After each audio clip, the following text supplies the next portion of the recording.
வணக்கம். ராணி ஸ்வீட் சமையல் இன்னைக்கு தேங்காய் இல்லாத தேங்காய் தண்ணி சட்னி பற்றி பார்க்க போகிறோம். ரொம்பவே நல்லா இருக்கும். ஒரு கடாயில் ஒரு ஸ்பூன் எண்ணெய் ஊற்றிக்கிறேன். 2 பச்சை மிளகாய் கொஞ்சம் வதங்கினதுக்கப்புறம் வெங்காயம் சேர்த்துக்கிறேன். 1 கப் வெங்காயம். நான் சேர்த்துக்கிட்ட சின்ன வெங்காயம், பெரிய வெங்காயமும் சேர்த்துக்கலாம். கொஞ்சமாக வதக்கிக்கோங்க. இப்போ பூண்டு சேர்த்துக்கிறேன். பூண்டு சேர்த்து கொஞ்சம் ரொம்ப வதக்கணும்னு தேவையில்லை, கொஞ்சம் கலர் சேஞ்ச் ஆனாலே போதும். இப்போ இந்த அளவுக்கு மாறினோன்னே 1/2 கப் பொட்டுக்கடலை சேர்த்துருக்கேன்.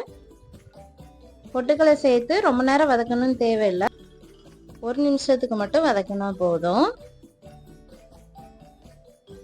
தேவையான அளவு உப்பு சேர்த்துருக்கேன். உப்பு சேர்த்து கலந்து விட்டதுக்கப்புறம் இது நல்லா ஆற வச்சுக்கிடணும்.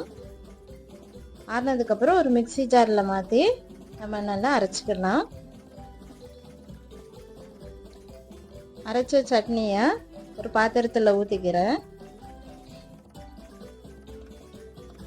சட்னிக்கு உங்களுக்கு எவ்வளோ தேவையோ அந்த அளவுக்கு தண்ணி சேர்த்து கலந்து விட்டுக்கோங்க.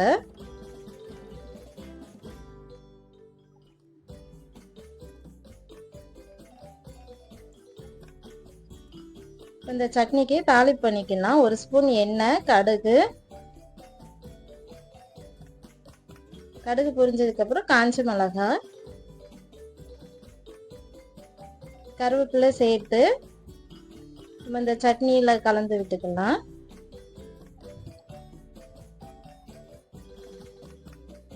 சட்னி ரொம்பவே நல்லா வந்திருக்கு. இது சூடான இட்லி கூட சாப்பிட்டா ரொம்பவே நல்லா இருக்கும்.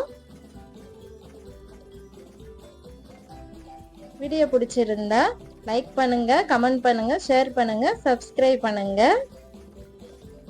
நீங்களும் ட்ரை பண்ணி பாருங்க. தேங்க்யூ.